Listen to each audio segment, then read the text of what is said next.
Good morning students we start new chapter infrastructure। Infrastructure ਕੀ ਹੁੰਦਾ ਹੈ ਨਾ, ਇਹਦਾ ਮੀਨਿੰਗ ਸਮਝਣ ਤੋਂ ਪਹਿਲਾਂ ਦੇਖੋ ਮੈਂ ਤੁਹਾਨੂੰ ਕੋਈ ਕੁਛ ਦੱਸਦੀ ਹਾਂ। ਆਪਾਂ ਕਿਤੇ ਘੁੰਮਣ ਜਾ ਰਹੇ ਹਾਂ, ਆਪਾਂ ਕਿਤੇ ਹਿਲ ਸਟੇਸ਼ਨ ਘੁੰਮਣ ਦਾ ਪ੍ਰੋਗਰਾਮ ਬਣਾਇਆ ਹੈ, ਤਾਂ ਉਹਦੇ ਲਈ ਆਪਣੇ ਮਾਈਂਡ ਵਿੱਚ ਕੀ ਆਏਗਾ। ਆਪਾਂ ਜੇ ਕਿਤੇ ਘੁੰਮਣ ਜਾ ਰਹੇ ਹਾਂ ਕਿ ਆਪਾਂ ਬਾਈ ਰੋਡ ਜਾਣਾ ਹੈ, ठीक है, बाय आप ट्रेन जा रहे हैं या बाय आप एयर जा रहे हैं, तो आपनू प्रॉपर जी रोड बनिया हुई ने आप कि रस्ते जाइए कि रस्ता वधिया होना चाहिए भी रोड सुट्टियाँ भुजियाँ खराब नहीं होनी चाहिए। आप चलो चले गए ठीक है बाय रोड या बाय ट्रेन जिमें भी आप कोई भी आप भी कंपनी ट्रांसपोर्ट का जो भी सोर्सिस लिया। उस तो बाद आप हिल स्टेशन पर पहुँच गए, उत्थे पहुँचने तो बाद हुण आपां नूं होएगा कि आप होटल लैना है या रेस्टोरेंट जो भी असीं जिथे असीं रुकना है हुण वो वधिया होना चाहिए। उत्थों की सैनीटेशन की जिहड़ी हैगी है सैनीटाइज वधिया फैसिलिटीज़ प्रोवाइड कर रहा या नहीं कर रहा। आप सब तो पहले वॉशरूम वगैरह चैक करते हैं ना उत्थों दे, तो क्योंकि आप अपने हैल्थ को लैके पूरे कॉन्शियस होंगे हैं। उस तो बाद आप देखते हैं कि इत्थों का एटमोसफेयर किस तरह का है। एटमोसफेयर अच्छा है, इत्थों का खाना किस तरह का, आपको आस पास कितने वधिया खाना मिल जाएगा। आप उत्थे रूम लेंगे ना कि जिथे आपको आस पास बाहर मतलब कि मार्केट भी हो प्रॉपर की हो आपको इतने वधिया खाना मिल रहा है खाण नूं है ना।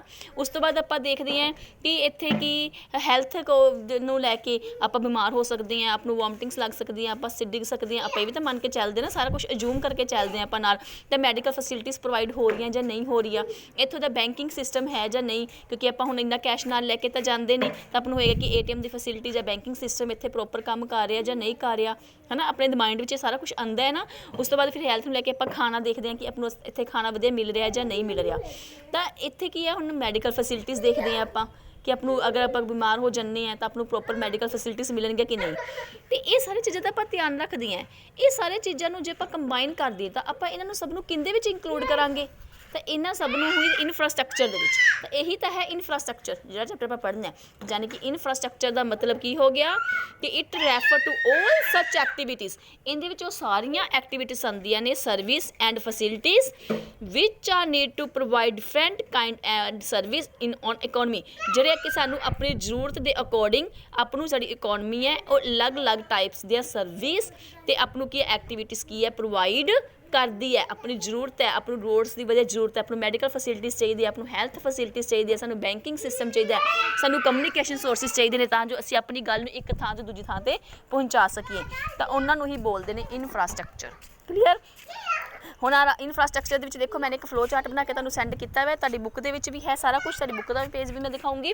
पर जो तुसीं इस तरह भी फ्लो चार्ट बना के लिख सकते हो तो इंफ्रास्ट्रक्चर के की आ गया, रोड आ गया, पोर्ट्स मतलब बंदरगाह होंदियां ने जिहड़ियां वो आपां नूं प्रॉपर मिल रहे हैं, एयरपोर्ट ठीक है, dam, power stations, oil gas, telecoms, educational system, monetary system मतलब banking system, health care system, medical facilities आ गया, तो अगे क्या आ गया सैनिटरी सिस्टम आ गया सारा ठीक है। तो देखो हुण उस तो बाद देखो जो नीचे पॉइंट्स लिखे हुए हैं कि इत्थे दस्सिया होया है कि पंजाब हरियाणा ते HP हिमाचल प्रदेश कि किहड़े डिस्ट्रिक्ट या स्टेट लाइव दे विच किहड़ा किस चीज़ दे विच की परफेक्ट है, कित्थों दा इंफ्रास्ट्रक्चर ज़्यादा अच्छा है। जिवें कि पंजाब हरियाणा ते हिमाचल प्रदेश दे विच किहड़ा इंफ्रास्ट्रक्चर ज़्यादा वधिया पाया जाता है, एग्रीकल्चर ते हॉर्टिकल्चर्स। ये तुहानूं हॉर्टिकल्चर्स मैंने जिहड़ी हैगी सी लास्ट वीडियो च दस्सिया सी सारा। अगे की आ गया कि गुजरात वगैरह दे विच की है इंडस्ट्रीयल डिवेलपमेंट है, महाराष्ट्र एंड गुजरात दे विच की है इंडस्ट्रीयल डिवेलपमेंट है। देखो जो इस पिक्चर दे विच जे क्लैरिटी ना हुई तो मैं सारा बोल भी रही हूँ। केरला दे विच की है इलिटरेटी रेट है, हैल्थ केयर है, सैनीटेशन है, तो अगे की आ जाऊगा टूरिस्ट वगैरह वास्ते वधिया सिस्टम है। अगे की आ गया कर्नाटका दे विच की है IT world class communication facilities की अपनों प्रोवाइड की जाती है। क्लीयर। हुण तो सबनों इंफ्रास्ट्रक्चर का मतलब समझ आ गया होएगा ना। हुण मैं तुहानूं दस दी इंफ्रास्ट्रक्चर आ देखो, infrastructures refer to all those activities service and facilities ठीक है। इंफ्रास्ट्रक्चर के विच की आ जाता की रैफर करता वै वो सारियां activities service and facilities which are need to provide जो कि आपनू अपनी जरूरत के अकॉर्डिंग प्रोवाइड कीतियां जांदियां ने different kind of service in an economy द्वारा सानू साडी जरूरतां के अकॉर्डिंग सानू ये प्रोवाइड कीतियां जांदियां ने। It is support system to all productive activities. तो ये सारा कुछ तुहानूं दस दित्ता इहदे विच की आएगा ठीक है। Road, railway, airport, port, power station, telecommunications. चाहे तुसीं इहनूं इस तरह लिख लो, चाहे जिवें मैंने फ्लो चार्ट बनाया है उवें लिख लो, दोवें तरीके नाल ही अच्छा है। अगे टाइप्स ऑन इंफ्रास्ट्रक्चर्स दो टाइप्स का हुंदा है, economic infrastructure and social infrastructure ठीक है। इन इकनॉमिक इंफ्रास्ट्रक्चर एंड सोशल हाँ जी। इकनॉमिक इंफ्रास्ट्रक्चर तो सोशल इंफ्रास्ट्रक्चर की होंदा है। देखो ਇਕਨੋਮਿਕ ਇਨਫਰਾਸਟ੍ਰਕਚਰ ਇਹਦੇ ਨਾਲ ਵੀ ਆਪਣੀ ਕੀ ਹੈ ਡਿਵੈਲਪਮੈਂਟ ਹੁੰਦੀ ਇਕੋਨਮੀ ਦੀ। ਸੋਸ਼ਲ ਜਿਹੜਾ ਇਨਫਰਾਸਟ੍ਰਕਚਰ ਹੈ ਉਹਦੇ ਨਾਲ ਵੀ ਆਪਣੀ ਇਕੋਨਮੀ ਦੀ ਡਿਵੈਲਪਮੈਂਟ ਹੁੰਦੀ ਹੈ। ਫਿਰ ਇਹਨਾਂ ਦੋਵਾਂ ਨੂੰ ਦੋ ਅਲੱਗ-ਅਲੱਗ ਪਾਰਟਸ ਦੇ ਵਿੱਚ ਕਿਉਂ ਡਿਵਾਈਡ ਕੀਤਾ, ਦੋਵਾਂ ਦੇ ਵਿੱਚ ਕੀ ਡਿਫਰੈਂਸਿਸ ਹੈ, ਠੀਕ ਹੈ। ਕੀ ਇਹ ਦੋਵੇਂ ਆਪਣੀ GDP ਨੂੰ ਇੰਕਰੀਜ਼ ਕਰਦੇ ਨੇ ਜਾਂ ਨਹੀਂ, ਆਪਣੀ GDP ਨੂੰ ਇੰਕਰੀਜ਼ ਕਰਨ ਦੇ ਲਈ ਸੋਸ਼ਲ ਤੇ ਇਕਨੋਮਿਕ ਦੋਵੇਂ ਹੀ ਇਨਫਰਾਸਟ੍ਰਕਚਰ ਜ਼ਰੂਰੀ ਨੇ ਜਾਂ ਦੋਵਾਂ ਦੇ ਵਿੱਚੋਂ ਇੱਕ, ਠੀਕ ਹੈ। ਮੀਨਿੰਗ ਕਰਦੇ ਆ, ਉਸ ਤੋਂ ਬਾਅਦ ਤੁਹਾਨੂੰ ਖੁਦ ਆਨਸਰ ਮਿਲ ਜਾਏਗਾ ਇਸ ਕੁਐਸਚਨ ਦਾ। ਇਕਨੋਮਿਕ ਇਨਫਰਾਸਟ੍ਰਕਚਰ ਇੱਕ ਇਸ ਤਰ੍ਹਾਂ ਦਾ ਇਨਫਰਾਸਟ੍ਰਕਚਰ ਹੈ ਜਿਹਦੇ ਨਾਲ ਆਪਣੀ ਇਕੋਨਮੀ ਨੂੰ ਡਾਇਰੈਕਟਲੀ ਬੈਨੀਫਿਟ ਮਿਲਦੇ ਨੇ। ਧਿਆਨ ਨਾਲ ਸੁਣ ਲਓ, ਇਕਨੋਮਿਕ ਇਨਫਰਾਸਟ੍ਰਕਚਰ ਇੱਕ ਜਿਹਦੇ ਨਾਲ ਆਪਣੀ ਇਕੋਨਮੀ ਨੂੰ ਡਾਇਰੈਕਟ ਕੀ ਹੈ ਬੈਨੀਫਿਟ ਮਿਲ ਰਿਹਾ ਹੈ, ਆਪਣੀ ਇਕੋਨਮੀ ਦੀ ਤੇ ਇੱਕ ਜਿਹੜੀ ਇਕਨੋਮਿਕ ਐਕਟੀਵਿਟੀ ਹੈ ਤੇਜ਼ੀ ਦੇ ਨਾਲ ਕੀ ਹੈ ਡਿਵੈਲਪ ਕਰ ਰਹੇ ਨੇ। Economic infrastructure refer to all elements of economic change like ਕਿ ਆਪਣੀ ਇਕੋਨਮੀ ਨੂੰ ਕਿੰਨਾ ਚੀਜ਼ਾਂ ਨਾਲ ਫਾਇਦਾ ਹੋਏਗਾ। ਇਨਫਰਾਸਟ੍ਰਕਚਰ ਦੀ ਗੱਲ ਕਰ ਰਹੇ ਆਪਾਂ, ਪਾਵਰ, ਟਰਾਂਸਪੋਰਟ ਐਂਡ ਕਮਿਊਨੀਕੇਸ਼ਨ। ਦੇਖੋ ਜੇਕਰ ਪਾਵਰ ਸੋਰਸਿਸ ਦੇ ਵਿੱਚ ਇੰਕਰੀਜ਼ ਹੁੰਦਾ ਹੈ ਤਾਂ ਆਪਣੀ ਇਕੋਨਮੀ ਨੂੰ ਡਾਇਰੈਕਟ ਕੀ ਹੈ ਬੈਨੀਫਿਟ ਮਿਲੇਗਾ, ਆਪਣੀ ਇਕੋਨਮੀ ਜਲਦੀ ਤੇਜ਼ੀ ਨਾਲ ਡਿਵੈਲਪਮੈਂਟ ਕਰੇਗੀ ਕਿਉਂਕਿ ਪਾਵਰ ਦੇ ਨਾਲ ਹੀ ਇੰਡਸਟਰੀਜ਼ ਡਿਵੈਲਪ ਹੋਣਗੀਆਂ, ਐਗਰੀਕਲਚਰ ਏਰੀਆ ਕੀ ਹੈ ਤੇਜ਼ੀ ਨਾਲ ਡਿਵੈਲਪ ਕਰੇਗਾ, ਠੀਕ ਹੈ। ਟਰਾਂਸਪੋਰਟ ਕੀ ਹੋਏਗਾ, ਇੱਕ ਥਾਂ ਤੋਂ ਦੂਜੀ ਥਾਂ ਤੇ ਜਾਣਾ, ਟ੍ਰੇਡ ਕਰਨਾ ਕੀ ਹੈ ਈਜ਼ਲੀ ਹੋ ਜਾਏਗਾ, ਠੀਕ ਹੈ। ਕਮਿਊਨੀਕੇਸ਼ਨ ਮਤਲਬ ਆਪਣੀ ਗੱਲ ਨੂੰ ਇੱਕ ਥਾਂ ਤੋਂ ਦੂਜੀ ਥਾਂ ਤੇ ਪਹੁੰਚਾਉਣਾ, ਕਮਿਊਨੀਕੇਸ਼ਨ ਸੋਰਸਿਸ ਹੋਣਗੇ ਤਾਂ ਆਪਾਂ ਕੀ ਹੈ ਕਿ ਜ਼ਰੂਰਤ ਨਹੀਂ ਜਿਹੜੇ ਟ੍ਰੇਡ ਹੈ ਉਹ ਬਾਈ ਰੋਡ ਹੀ ਹੋਣ, ਆਪਣਾ ਕਮਿਊਨੀਕੇਸ਼ਨ ਯਾਨੀ ਕਿ ਨੈੱਟ ਦੇ ਥਰੂ ਵੀ ਆਪਾਂ ਬਹੁਤ ਜ਼ਿਆਦਾ ਕੀ ਹੈ ਆਪਸ ਦੇ ਵਿੱਚ ਕੀ ਹੈ ਟ੍ਰੇਡ ਕਰਦੇ ਹਾਂ, ਯਾਨੀ ਕਿ ਇਹਦੇ ਨਾਲ ਆਪਣੀ ਇਕੋਨਮੀ ਨੂੰ ਕੀ ਹੈ ਡਾਇਰੈਕਟਲੀ ਬੈਨੀਫਿਟ ਪਹੁੰਚਦੇ ਨੇ। The adequate available of power supply would accelerate the pace of production capacity. ਜੇ ਪਾਵਰਸ ਦੇ ਨਾਲ ਕੀ ਹੋਏਗਾ ਆਪਣੀ ਜਿਹੜੀ ਹੈਗੀ ਪ੍ਰੋਡਕਸ਼ਨ ਕਪੈਸਿਟੀ ਇੰਕਰੀਜ਼ ਹੋਏਗੀ। ਟਰਾਂਸਪੋਰਟ ਦੇ ਨਾਲ ਕੀ ਹੋਏਗਾ movement good for producer to the consumer. ਜੇਕਰ ਆਪਣੀ ਕੀ ਹੈ ਟਰਾਂਸਪੋਰਟ ਫੈਸਿਲਿਟੀਜ਼ ਪ੍ਰੋਵਾਈਡ ਕਰਤੀ ਜਾਂਦੀ ਹੈ ਉਹਦੇ ਵਿੱਚ ਆਪਣੀ ਇਨਫਰਾਸਟ੍ਰਕਚਰ ਵਧੀਆ ਹੁੰਦਾ ਵੈ ਤਾਂ ਆਪਾਂ ਗੁੱਡਸ ਨੂੰ ਈਜ਼ਲੀ ਕੀ ਹੈ ਪ੍ਰੋਡਿਊਸਰ ਟੂ ਕੰਜ਼ਿਊਮਰ ਤੱਕ ਕੀ ਹੈ ਪਹੁੰਚਾ ਸਕਦੇ ਹਾਂ। ਕਮਿਊਨੀਕੇਸ਼ਨ ਫੈਸਿਲਿਟੀਜ਼ ਨਾਲ ਕੀ ਹੋਏਗਾ ਮਾਰਕੀਟ ਡਿਵੈਲਪਮੈਂਟ ਹੋਏਗੀ ਕਿਉਂਕਿ ਕਮਿਊਨੀਕੇਸ਼ਨ ਦੇ ਥਰੂ ਹੀ ਆਪਾਂ ਆਪਣੀ ਗੱਲ ਨੂੰ ਇੱਕ ਥਾਂ ਤੋਂ ਦੂਜੀ ਥਾਂ ਤੇ ਪਹੁੰਚਾ ਸਕਦੇ ਹਾਂ। ਆਪਾਂ ਕੀ ਹੈ ਪਰਸਨਸ ਤੱਕ ਆਪਾਂ ਪਹੁੰਚਾ ਸਕਦੇ ਹਾਂ ਕਿ ਸਾਡੀ ਕਿਸ ਤਰ੍ਹਾਂ ਦੀ ਪ੍ਰੋਡਕਸ਼ਨ ਹੋ ਰਹੀ ਹੈ, ਆਪਾਂ ਆਪਣੀ ਗੱਲ ਦੂਜੇ ਤੱਕ ਕੀ ਹੈ ਈਜ਼ਲੀ ਪਹੁੰਚਾ ਸਕਦੇ ਹਾਂ, ਠੀਕ ਹੈ। ਉਸ ਤੋਂ ਬਾਅਦ ਆ ਗਿਆ ਸੋਸ਼ਲ ਇਨਫਰਾਸਟ੍ਰਕਚਰ ਕੀ ਹੁੰਦਾ ਹੈ, ਇਹਦੇ ਨਾਲ ਆਪਣੀ ਇਕੋਨਮੀ ਨੂੰ ਬੈਨੀਫਿਟ ਤਾਂ ਹੁੰਦਾ ਵੈ ਲੇਕਿਨ ਇਨਡਾਇਰੈਕਟ ਵੇ ਨਾਲ, ਸਿੱਧਾ ਉਦੋਂ ਹੀ ਨਹੀਂ ਹੁੰਦਾਗਾ, ਯਾਨੀ ਕਿ ਜਦੋਂ ਹੀ ਆਪਾਂ ਇਨਫਰਾਸਟ੍ਰਕਚਰ ਬਣਾ ਲਿਆ ਹੈ ਨਾ ਉਸੇ ਵਕਤ ਇੱਕ ਤਾਂ ਹੁੰਦਾ ਕਿ ਜਦੋਂ ਕੋਈ ਆਪਾਂ ਚੀਜ਼ ਬਣਾਈ ਉਸੇ ਵਕਤ ਨਾਲ ਦੀ ਨਾਲ ਹੀ ਆਪਾਂ ਨੂੰ ਉਹਦਾ ਫਾਇਦਾ ਹੋ ਗਿਆ। ਇੱਕ ਕੀ ਹੁੰਦਾ ਕਿ ਆਪਾਂ ਨੂੰ ਕੁਛ ਟਾਈਮ ਤੋਂ ਬਾਅਦ ਫਾਇਦਾ ਹੋਣਾ, ਠੀਕ ਹੈ। Social infrastructure refer to core elements of social such as school, college, ਠੀਕ ਹੈ, ਹੌਸਪੀਟਲ, ਨਰਸਿੰਗ ਹੋਮਸ ਹੈ। ਇਹਦੇ ਨਾਲ ਕੀ ਹੁੰਦਾ ਵੈ ਕਿ ਐਜੂਕੇਸ਼ਨ ਹੋ ਗਿਆ ਹੈ ਨਾ, ਐਜੂਕੇਸ਼ਨ ਫੈਸਿਲਿਟੀਜ਼ ਆਪਾਂ ਪ੍ਰੋਵਾਈਡ ਕਰ ਰਹੀਆਂ, ਅੱਜ ਆਪਾਂ ਕਰ ਰਹੀਆਂ, ਸੋਸ਼ਲ ਪ੍ਰੋਗਰੈਸ ਹੋ ਰਹੀ ਹੈ ਕਿਉਂਕਿ ਆਪਣੇ ਸਮਾਜ ਦੇ ਵਿੱਚ ਕੀ ਹੈ ਪਰਸਨ ਪੜ੍ਹੇ ਲਿਖੇ ਨੇ ਉਹ ਜਾਗਰੂਕ ਹੋ ਰਹੇ ਨੇ, ਠੀਕ ਹੈ। ਲੇਕਿਨ ਇਹਦੇ ਨਾਲ ਜਿਹੜੀ ਡਿਵੈਲਪਮੈਂਟ ਹੈ ਉਹ ਆਉਣ ਵਾਲੇ ਟਾਈਮ ਦੇ ਵਿੱਚ ਥੋੜ੍ਹਾ ਟਾਈਮ ਰੁਕ ਕੇ ਹੋਏਗੀ, ਠੀਕ ਹੈ। ਕਾਲਜਿਸ ਖੁੱਲ੍ਹੇ ਨੇ, ਬੱਚਿਆਂ ਨੂੰ ਪੜ੍ਹਾਉਣਾ ਸ਼ੁਰੂ ਕਰਤਾ, ਇਹਨਾਂ ਸਮਾਜ ਦਾ ਵਿਕਾਸ ਤਾਂ ਹੋ ਰਿਹਾ ਲੇਕਿਨ ਇਨਡਾਇਰੈਕਟ ਵੇ ਨਾਲ, ਡਾਇਰੈਕਟਲੀ ਉਸੇ ਵਕਤ ਤਾਂ ਨਹੀਂ ਫਾਇਦਾ ਨਹੀਂ ਨਾ ਹੋਣਾ ਸ਼ੁਰੂ ਕਰ ਦੇਗਾ। ਜਿਵੇਂ ਆਪਾਂ ਨਰਸਰੀ ਕਲਾਸ ਵਿੱਚ ਬੱਚੇ ਨੂੰ ਪੜ੍ਹਨ ਲਗਾਤਾ ਉਸੇ ਵਕਤ ਤਾਂ ਨਹੀਂ ਉਹਨੇ ਨਾ ਸਮਾਜ ਲਈ ਕੁਛ ਕਰਨਾ ਸ਼ੁਰੂ ਕਰਤਾ, ਪੜ੍ਹੇਗਾ ਲਿਖੇਗਾ ਫਿਰ ਕੁਛ ਆਪਣੇ ਸਮਾਜ ਦੇ ਲਈ ਕਰੇਗਾ, ਠੀਕ ਹੈ। ਉਹਨੂੰ ਬੋਲਦੇ ਨੇ ਸੋਸ਼ਲ ਇਨਫਰਾਸਟ੍ਰਕਚਰ। ਦੋਵਾਂ ਦੇ ਵਿੱਚ ਮਤਲਬ ਸਮਝ ਆ ਗਿਆ। ਹੁਣ ਆਪਣੀ GDP ਨੂੰ ਇਨਕਰੀਜ਼ ਕਰਨ ਦੇ ਲਈ ਸੋਸ਼ਲ ਜ਼ਰੂਰੀ ਹੈ ਕਿ ਇਕਨੋਮਿਕ ਇਨਫਰਾਸਟ੍ਰਕਚਰ ਜ਼ਰੂਰੀ ਹੈ, ਦੋਵੇਂ ਹੀ ਜ਼ਰੂਰੀ ਨੇ। ਸੋਸ਼ਲ ਪਲੱਸ ਇਕਨੋਮਿਕ ਦੋਵੇਂ ਹੀ ਜ਼ਰੂਰੀ ਨੇ ਕਿਉਂਕਿ ਜੇ ਆਪਾਂ ਪੜ੍ਹੇ ਲਿਖੇ ਹੋਵਾਂਗੇ ਤਾਂ ਹੀ ਅਸੀਂ ਨਵੇਂ ਰਿਸਰਚ ਕਰ ਸਕਦੇ ਹਾਂ, ਟੈਕਨੋਲੋਜੀ ਯੂਜ਼ ਕਰ ਸਕਦੇ ਹਾਂ, ਆਪਾਂ ਹੈਲਥ ਵਧੀਆ ਹੋਵਾਂਗੇ ਤਾਂ ਹੀ ਤਾਂ ਆਪਾਂ ਕੰਮ ਕਰਾਂਗੇ ਨਾ। ਤਾਂ ਦੋਵੇਂ ਹੀ ਇਕੋ ਫਰੈਂਡਲੀ ਨੇ, ਠੀਕ ਹੈ, ਦੋਵੇਂ ਹੀ ਇਕੋ ਫਰੈਂਡਲੀ ਨੇ, ਦੋਵੇਂ ਹੀ ਆਪਣੇ ਲਈ ਜ਼ਰੂਰੀ ਨੇ, ਦੋਵੇਂ ਇੱਕ ਦੂਜੇ ਤੋਂ ਬਿਨਾਂ ਅਧੂਰੇ ਨੇ, ਯਾਨੀ ਕਿ ਠੀਕ ਹੈ। ਜੇ ਦੋਵੇਂ ਡਿਵੈਲਪ ਹੋਣਗੀਆਂ ਇਹ ਦੋਵਾਂ ਨੂੰ ਆਪਾਂ ਜਿਵੇਂ ਕੰਪਲੀਮੈਂਟਰੀ ਗੁੱਡਸ ਕਹਿ ਸਕਦੇ ਹਾਂ ਨਾ। ਜੇ ਪੈਨ ਤਾਂ ਤੁਹਾਡੇ ਕੋਲ ਹੈ ਲੇਕਿਨ ਉਹਦੇ ਵਿੱਚ ਇੰਕ ਨਹੀਂ ਹੈ ਤਾਂ ਕੀ ਕਰੋਗੇ, ਤੁਹਾਡੇ ਕੋਲ ਰਿਮੋਟ ਤਾਂ ਹੈ ਲੇਕਿਨ ਸੈੱਲ ਨਹੀਂ ਹੈ ਉਹਦੇ ਵਿੱਚ, ਮੋਬਾਈਲ ਤਾਂ ਹੈ ਵਿੱਚ ਬੈਲੈਂਸ ਨਹੀਂ ਹੈ ਤਾਂ ਤੁਸੀਂ ਇਹਨਾਂ ਸ਼ਬਦਾਂ ਨਾਲ ਕੀ ਕਰੋਗੇ, ਯਾਨੀ ਕਿ ਦੋਵੇਂ ਇਕੋ ਫਰੈਂਡਲੀ ਕੰਪਲੀਮੈਂਟਰੀ ਨੇ। ਆਪਣੀ GDP ਦੇ ਲਈ ਸੋਸ਼ਲ ਤੇ ਇਕਨੋਮਿਕ ਦੋਵੇਂ ਜ਼ਰੂਰੀ ਨੇ, ਦੋਵੇਂ ਇੱਕ ਦੂਜੇ ਦਾ ਕੰਪਲੀਮੈਂਟਰੀ ਹੈ। ਸੋਸ਼ਲ ਇਨਫਰਾਸਟ੍ਰਕਚਰ ਡਿਵੈਲਪ ਕਰ ਲਿਆ ਲੇਕਿਨ ਇਕਨੋਮਿਕ ਡਿਵੈਲਪਮੈਂਟ ਨਹੀਂ ਕੀਤੀ, ਫਿਰ ਇਕਨੋਮਿਕ ਇਨਫਰਾਸਟ੍ਰਕਚਰ ਤਾਂ ਬਣਾ ਲਿਆ ਤੁਸੀਂ, ਠੀਕ ਹੈ, ਵਧੀਆ ਰੋਡਸ ਬਣਾ ਲੀਆਂ, ਕਮਿਊਨੀਕੇਸ਼ਨ ਸੋਰਸਿਸ ਕਰ ਲਏ, ਕਮਿਊਨੀਕੇਸ਼ਨ ਸੋਰਸਿਸ ਆਪਾਂ ਲੈ ਲਿਆ, ਟੈਕਨੋਲੋਜੀ ਦਾ ਆਪਾਂ ਨਵੇਂ ਦੇਸ਼ਾਂ ਤੋਂ ਦੂਸਰੇ ਦੇਸ਼ਾਂ ਤੋਂ ਟੈਕਨੋਲੋਜੀ ਮੰਗਵਾ ਲਈ ਵਧੀਆ, ਇਕਨੋਮਿਕ ਆਪਾਂ ਇਨਫਰਾਸਟ੍ਰਕਚਰ ਤਾਂ ਵਧੀਆ ਕਰ ਲਿਆ ਲੇਕਿਨ ਆਪਾਂ ਪੜ੍ਹੇ ਲਿਖੇ ਨਹੀਂ ਆ, ਆਪਾਂ ਨੂੰ ਟੈਕਨੋਲੋਜੀ ਯੂਜ਼ ਹੀ ਨਹੀਂ ਕਰਨੀ ਆਉਂਦੀ ਹੈ, ਫਿਰ ਤਾਂ ਆਪਣੇ ਲਈ ਬੇਕਾਰ ਹੋ ਗਈ ਨਾ। ਇਸ ਲਈ ਕਹਿੰਦੇ ਨੇ ਇਕਨੋਮਿਕ ਤੇ ਸੋਸ਼ਲ ਦੋਵੇਂ ਹੀ ਆਪਣੇ ਲਈ ਕੀ ਨੇ ਜ਼ਰੂਰੀ ਨੇ। ਅੱਗੇ ਆਪਾਂ ਕਰਾਂਗੇ ਇੰਪੋਰਟੈਂਸ ਆਫ ਇਨਫਰਾਸਟ੍ਰਕਚਰ ਕਿ ਆਪਣੀ ਲਾਈਫ ਦੇ ਵਿੱਚ ਆਪਣੀ ਇਕੋਨਮੀ ਦੇ ਲਈ, ਲਾਈਫ ਨਹੀਂ ਵਰਡ ਯੂਜ਼ ਕਰਾਂਗੇ, ਇਕੋਨਮਿਕ ਵਰਡ ਯੂਜ਼ ਕਰਾਂਗੇ, ਇਕੋਨਮੀ ਲਈ ਇਨਫਰਾਸਟ੍ਰਕਚਰ ਦੀ ਕੀ ਇੰਪੋਰਟੈਂਸ ਹੈ। ਪਹਿਲਾ ਪੁਆਇੰਟ ਆ ਗਿਆ ਇਨਫਰਾਸਟ੍ਰਕਚਰ ਰੇਜ਼ ਪ੍ਰੋਡਕਟਿਵਿਟੀ। ਇਨਫਰਾਸਟ੍ਰਕਚਰ ਦੇ ਨਾਲ ਕੀ ਹੁੰਦਾ, ਆਪਣੀ ਪ੍ਰੋਡਕਟਿਵਿਟੀ ਕੀ ਹੈ, ਰੇਜ਼ ਹੁੰਦੀ ਹੈ। Agriculture production will be less due to inadequate sources of irrigation without infrastructure. ਠੀਕ ਹੈ, agriculture production will depend on rainfall. ਜਿਹੜੀ ਐਗਰੀਕਲਚਰ ਪ੍ਰੋਡਕਸ਼ਨ ਹੈ ਉਹ ਕਿਹਦੇ ਤੇ ਡਿਪੈਂਡ ਕਰਦੀ ਹੈ, ਰੇਨਫੋਲ ਤੇ ਡਿਪੈਂਡ ਕਰਦੀ ਹੈ।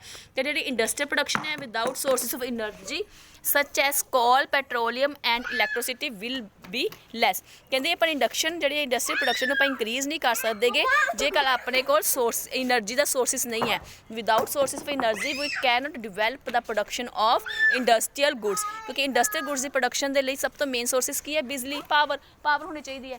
ਜੇ ਆਪਣੇ ਕੋਲ ਪਾਵਰ ਹੀ ਨਹੀਂ ਹੈ ਤਾਂ ਆਪਾਂ ਡਿਵੈਲਪਮੈਂਟ ਕਿਵੇਂ ਕਰਾਂਗੇ। ਤਾਂ ਕਰਕੇ ਕਹਿੰਦੇ ਨੇ ਕਿ ਪ੍ਰੋਡਕਸ਼ਨ ਦੀ ਕਪੈਸਿਟੀ ਨੂੰ ਇੰਕਰੀਜ਼ ਕਰਨ ਦੇ ਲਈ ਕੀ ਹੋਣਾ ਚਾਹੀਦਾ ਵਾ, ਆਪਣੇ ਕੋਲ ਇਨਫਰਾਸਟ੍ਰਕਚਰ ਹੋਣਾ ਚਾਹੀਦਾ ਹੈ। ਇਨਫਰਾਸਟ੍ਰਕਚਰ ਦਾ ਮਤਲਬ ਤੁਹਾਨੂੰ ਮੈਂ ਪਹਿਲੇ ਦੱਸ ਦਿੱਤਾ, ਸਾਰਾ ਕੁਝ ਇਹਦੇ ਅੰਦਰ ਕੀ ਆ ਜਾਏਗਾ, ਸਾਰਾ ਕੁਝ ਆ ਜਾਏਗਾ। ਠੀਕ ਹੈ, ਦੂਜਾ ਪੁਆਇੰਟ ਆ ਜਾਏਗਾ infrastructure increase ability to work. Infrastructure ਦੇ ਨਾਲ ਕੀ ਹੁੰਦਾ, ਆਪਣੇ ਅੰਦਰ ਕੰਮ ਕਰਨ ਜਿਹੜੀ ਅਬਿਲਿਟੀ ਹੈ ਉਹ ਕੀ ਹੁੰਦੀ ਹੈ, ਇੰਕਰੀਜ਼ ਹੁੰਦੀ ਹੈ। ਕਿਉਂਕਿ ਇਨਫਰਾਸਟ੍ਰਕਚਰ ਦੇ ਅੰਡਰ ਕੀ ਆ ਜਾਏਗਾ, ਐਜੂਕੇਸ਼ਨ ਇੰਸਟੀਚਿਊਟ ਐਂਡ ਹੌਸਪੀਟਲ। ਇਹ ਕੀ ਹੈ, ਐਜੂਕੇਸ਼ਨ ਜੇ ਆਪਾਂ ਪੜ੍ਹੇ ਲਿਖੇ ਹੋਵਾਂਗੇ ਤਾਂ ਆਪਣੇ ਅੰਦਰ ਸਕਿੱਲਸ ਕ੍ਰੀਏਟ ਹੋਣਗੀਆਂ, ਤੇ ਹੌਸਪੀਟਲ ਹੋਣਗੇ ਤਾਂ ਆਪਾਂ ਸਿਹਤ ਪੱਖੋਂ ਕੀ ਹੈ, ਵਧੀਆ ਹੋਵਾਂਗੇ। ਜੇਕਰ ਆਪਾਂ ਪੜ੍ਹੇ ਲਿਖੇ ਹੋਵਾਂਗੇ, ਸਿਹਤ ਪੱਖੋਂ ਵਧੀਆ ਹੋਵਾਂਗੇ ਤਾਂ ਹੀ ਆਪਣੇ ਅੰਦਰ ਕੰਮ ਕਰਨ ਜਿਹੜੀ ਅਬਿਲਿਟੀ ਕੀ ਹੈ, ਇੰਕਰੀਜ਼ ਹੋਏਗੀ। Third, promote outsourcing. A nation with excellent goods infrastructure emerge as a center of outscoring। ਠੀਕ ਹੈ, ਤਾਂ ਜਿਹੜੀ ਆਪਣੀ ਆਪਾਂ ਕੀ ਹੈ, ਆਊਟਸਕੋਰਿੰਗ ਨੂੰ ਕੀ ਹੈ, ਪ੍ਰਮੋਟ ਕਰਾਂਗੇ। ਅੱਗੇ ਇਨਫਰਾਸਟ੍ਰਕਚਰ ਇਨਕਰਸ FDI ਮਤਲਬ ਫੋਰਨ ਡਾਇਰੈਕਟ ਇਨਵੈਸਟਮੈਂਟ। ਜੇ ਆਪਣਾ ਇਨਫਰਾਸਟ੍ਰਕਚਰ ਵਧੀਆ ਹੋਏਗਾ, ਪ੍ਰੋਡਕਸ਼ਨ ਵਧੀਆ ਹੋਏਗੀ, ਆਪਾਂ ਇੰਪੋਰਟ ਐਂਡ ਐਕਸਪੋਰਟ ਕਰਾਂਗੇ, ਫੋਰਨ ਕਰੰਸੀ ਆਪਣੇ ਦੇਸ਼ ਦੇ ਵਿੱਚ ਆਏਗੀ ਤਾਂ ਆਪਾਂ ਫੋਰਨ ਦੇ ਵਿੱਚ ਵੀ ਆਪਣਾ ਪੈਸਾ ਕੀ ਹੈ, ਇਨਵੈਸਟ ਕਰ ਸਕਦੇ ਹਾਂ। ਫੋਰਨ ਡਾਇਰੈਕਟ ਇਨਵੈਸਟਮੈਂਟ ਮਤਲਬ ਫੋਰਨਰ ਦੇ ਵਿੱਚ ਪੈਸਾ ਕੀ ਹੈ, ਇਨਵੈਸਟਮੈਂਟ ਕਰਨਾ। Foreign direct investment is an essential requirement. ਆਪਣੀ ਇਕੋਨਮੀ ਦੀ ਗਰੋਥ ਦੇ ਲਈ ਸੋਸ਼ਲ ਜਿਹੜੀ ਹੈਗੀ FDI ਕੀ ਹੈ, ਮਤਲਬ ਫੋਰਨ ਡਾਇਰੈਕਟ ਇਨਵੈਸਟਮੈਂਟ ਬਹੁਤ ਜ਼ਰੂਰੀ ਹੈ। When economy reforms we are launch in 1991, FDI served as an important agent of growth in an Indian economy due to its large infrastructure base. Infrastructure generate leakage in production, hence inadequate sources of energy as well as developed system of banking and finance and mean of transport। ठीक है, as well as communication generate an environment of inter-industrial linkage। ਇਹਦੇ ਨਾਲ ਕੀ ਹੁੰਦਾ ਵਾ ਕਿ ਆਪਣੇ link ਕੀ ਹੈ, generate ਹੁੰਦੇ ਨੇ, ਆਪਣੇ ਪ੍ਰੋਡਕਸ਼ਨ ਦੇ ਲਿੰਕੇਜ ਕੀ ਹੈ, ਦੂਜੇ ਦੇਸ਼ਾਂ ਦੇ ਨਾਲ ਕੀ ਹੈ, ਜਨਰੇਟ ਹੁੰਦੇ ਨੇ। ਦੇਖੋ ਸੋਰਸਿਸ ਆਫ એનર્ਜੀ ਉਹਦੇ ਨਾਲ ਕੀ ਹੈ, ਤੇ as well as development system of banking and finance, transport sources, ਜਿਹਨਾਂ ਸਭ ਦੀ ਕਮਿਊਨੀਕੇਸ਼ਨ, ਇਹਨਾਂ ਸਭ ਦੀ ਡਿਵੈਲਪਮੈਂਟ ਆਪਣੇ ਕਿਸ ਤਰ੍ਹਾਂ ਦਾ ਇਨਵਾਇਰਮੈਂਟ ਕ੍ਰੀਏਟ ਹੋਏਗਾ, ਜਿਹਦੇ ਨਾਲ ਆਪਣੇ ਲਿੰਕਸ ਬਣਨਗੇ ਦੂਜੇ ਦੇਸ਼ਾਂ ਦੇ ਨਾਲ। Linkage in production refer to a situation where expansion of one industries facility ਦਾ ਐਕਸਪੈਂਸ਼ਨ ਆਫ ਅਦਰ ਫੈਸਿਲਿਟੀਜ਼। ਇਹਦੇ ਨਾਲ ਕੀ ਹੈ ਕਿ ਆਪਣੀ ਪ੍ਰੋਡਕਸ਼ਨ ਦੇ ਜੇ ਆਪਣੇ ਵਧੀਆ ਲਿੰਕ ਬਣਦੇ ਨੇ ਦੂਸਰੇ ਕੰਟਰੀਜ਼ ਦੇ ਨਾਲ, ਤਾਂ ਇਹਦੇ ਨਾਲ ਕੀ ਹੋਏਗਾ, ਇੱਕ ਇੰਡਸਟਰੀਜ਼ ਦੀ ਜਿਹੜੀ ਫੈਸਿਲਿਟੀ ਹੈ ਦੂਸਰੀ ਕੰਟਰੀ ਨੂੰ ਆਪਾਂ ਕੀ ਹੈ, ਪ੍ਰੋਵਾਈਡ ਕਰ ਸਕਦੇ ਹਾਂ। ਇਕਨੋਮਿਕ ਗਰੋਥ ਕੀ ਬਣ ਜਾਏਗੀ, ਇੱਕ ਡਾਇਨਾਮਿਕ ਬਣ ਜਾਏਗੀ, ਸਟੈਟਿਕ ਨਹੀਂ ਰਹੇਗੀ।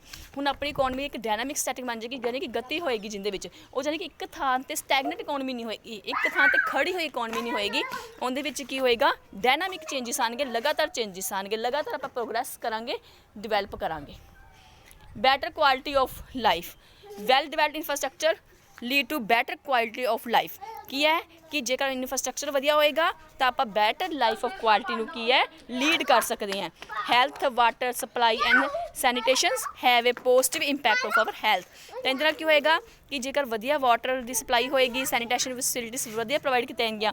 ਜਿਵੇਂ ਹੁਣ ਮੋਦੀ ਨੇ ਕੀ ਕੀਤਾ, ਸ਼ੌਚਾਲਿਆ ਬਣਾਏ ਨਾ ਹਰ ਥਾਂ 'ਤੇ, ਕਿਉਂਕਿ ਪਹਿਲਾਂ ਕੀ ਹੁੰਦਾ ਸੀ, ਸ਼ੌਚਾਲਿਆ ਨਾ ਹੁਣ ਲੋਕ ਦੇ ਕਰਨ 'ਤੇ ਲੋਕਾਂ ਦਾ ਜਿੱਥੇ ਜੀ ਕਰਦਾ ਸੀ ਮਤਲਬ ਕਿ ਉੱਥੇ ਉਸ ਜਗ੍ਹਾ ਨੂੰ ਯੂਜ਼ ਕਰ ਲੈਂਦੇ ਸੀ, ਜਿਹਦੇ ਨਾਲ ਆਪਣੀ ਇਨਵਾਇਰਮੈਂਟ ਪੋਲੂਟ ਹੁੰਦਾ ਸੀ, ਆਪਣੀ ਹੈਲਥ 'ਤੇ ਬੈਡ ਇਫੈਕਟ ਪੈਂਦਾ ਸੀਗਾ। ਲੇਕਿਨ ਪ੍ਰੋਪਰ ਜੇ ਸੈਨੀਟੇਸ਼ਨ ਫੈਸਿਲਿਟੀਜ਼ ਪ੍ਰੋਵਾਈਡ ਕੀਤੀਆਂ ਜਾਣਗੀਆਂ ਤਾਂ ਆਪਣੀ ਹੈਲਥ 'ਤੇ ਇਹਦਾ ਪੋਜ਼ਿਟਿਵ ਇਫੈਕਟ ਪਏਗਾ। Infrastructure increase size of the market. Infrastructure ਦੇ ਨਾਲ ਕੀ ਹੋਏਗਾ ਕਿ ਆਪਣੀ ਮਾਰਕੀਟ ਦਾ ਜਿਹੜਾ ਸਾਈਜ਼ ਹੈ ਉਹ ਕੀ ਹੋਏਗਾ, ਅਪ ਹੋਏਗਾ। ਠੀਕ ਹੈ, ਇਹ ਤੁਸੀਂ ਪੜ੍ਹ ਲਿਓ, ਈਜ਼ਲੀ ਹੈ। ਇਨਫਰਾਸਟ੍ਰਕਚਰ ਸਾਈਜ਼ ਆਫ ਮਾਰਕੀਟ ਦੇ ਲਈ ਰੇਲਵੇ ਸਟਾਰਟ ਹੋਣਗੀਆਂ under British rule to get market from other product. ਠੀਕ ਹੈ, ਉਸ ਤੋਂ ਬਾਅਦ ਆ ਗਿਆ 9th ਪੁਆਇੰਟ, ਹਾਂਜੀ sorry 8th point, infrastructure promote investment. Infrastructure ਕਿਹਨੂੰ ਪ੍ਰਮੋਟ ਕਰੇਗਾ, ਇਨਵੈਸਟਮੈਂਟ ਨੂੰ। ਜੇਕਰ ਪ੍ਰੋਡਕਸ਼ਨ ਇੰਕਰੀਜ਼ ਹੋਏਗੀ, ਵਧੀਆ ਆਪਣੇ ਕੋਲ ਟਰਾਂਸਪੋਰਟ ਫੈਸਿਲਿਟੀਜ਼ ਹੋਣਗੀਆਂ, ਕਮਿਊਨੀਕੇਸ਼ਨ ਸੋਰਸਿਸ ਹੋਣਗੇ, ਆਪਾਂ ਆਪਣੀ ਜਗ੍ਹਾ ਇੱਕ ਆਪਣੇ ਗੁੱਡਸ ਦੇ ਬਣੇ ਗੁੱਡਸ ਨੂੰ ਇੱਕ ਥਾਂ ਦੂਜੀ ਥਾਂ 'ਤੇ ਪਹੁੰਚਾ ਸਕਾਂਗੇ, ਤਾਂ ਪ੍ਰੋਡਿਊਸਰ ਨੂੰ ਵੀ ਕੀ ਹੋਏਗਾ, ਇੰਕਰਜ ਹੋਣਗੇ ਹੋਰ ਜ਼ਿਆਦਾ ਇਨਵੈਸਟਮੈਂਟ ਕਰਨ ਲਈ। ਕਿਉਂਕਿ ਉਹਨਾਂ ਨੂੰ ਪਤਾ ਹੈ ਕਿ ਅਸੀਂ ਆਪਣੇ ਦੇਸ਼ 'ਚ ਬਣੀਆਂ ਹੋਈ ਚੀਜ਼ਾਂ ਨੂੰ ਆਪਣੇ ਦੇਸ਼ ਵਿੱਚ ਸੀਮਤ ਨਾ ਰੱਖ ਕੇ ਦੂਜੇ ਦੇਸ਼ਾਂ ਦੇ ਵਿੱਚ ਵੀ ਕੀ ਹੈ, ਪ੍ਰੋਵਾਈਡ ਕਰ ਸਕਦੇ ਹਾਂ। It provide employment many peoples get employment as infrastructure progress ਕੀ ਹੈ ਇਨਫਰਾਸਟ੍ਰਕਚਰ ਪ੍ਰੋਗਰੈਸ ਦੇ ਨਾਲ ਕੀ ਹੈ ਕਾਫੀ ਪੀਪਲਸ ਨੂੰ ਕੀ ਹੈ ਇੰਪਲਾਇਮੈਂਟ ਕੰਮ ਵੀ ਮਿਲੇਗਾ ਕਿਉਂਕਿ ਜਿਵੇਂ ਜਿਵੇਂ ਆਪਣੀ ਇੰਡਸਟਰੀਜ਼ ਡਿਵੈਲਪਮੈਂਟ ਹੋਣਗੀਆਂ ਵਧੀਆ ਰੋਡਸ ਹੋਣਗੀਆਂ ਰੇਲਵੇਜ਼ ਹੋਣਗੇ ਇਲੈਕਟ੍ਰਿਸਿਟੀ ਪਲਾਂਟਸ ਹੋਣਗੇ ਤਾਂ ਇਹ ਕੀ ਹੈ ਬਹੁਤ ਸਾਰੇ ਪੀਪਲਸ ਨੂੰ ਕੀ ਹੈ ਇੰਪਲਾਇਮੈਂਟ ਕੇ ਕੰਮ ਵੀ ਕੀ ਹੈ ਪ੍ਰੋਵਾਈਡ ਕਰਨਗੇ government use this measures during depression to create various employment opportunity to come to recession ਕਿ ਮੰਦੀ ਦੇ ਟਾਈਮ ਗਵਰਨਮੈਂਟਸ ਕੀ ਹੈ ਇਹਨਾਂ ਨੂੰ ਯੂਜ਼ ਕਰਕੇ ਆਪਣੀ ਮੰਦੀ ਨੂੰ ਤੇਜ਼ੀ ਦੀ ਤਰਫ ਕੀ ਹੈ ਲੈ ਕੇ ਜਾ ਸਕਦੀ ਹੈ ਕਲੀਅਰ ਇਹ ਸੀ ਤੁਹਾਡਾ ਅੱਜ ਦਾ ਟੌਪਿਕ ਜੇ ਕਿਸੇ ਨੂੰ ਕੋਈ ਵੀ ਡਾਊਟ ਹੋਇਆ ਤਾਂ ਤੁਸੀਂ ਮੈਨੂੰ ਪਰਸਨਲੀ ਮੈਸੇਜ ਕਰਕੇ ਪੁੱਛ ਸਕਦੇ ਹੋ ਕਲੀਅਰ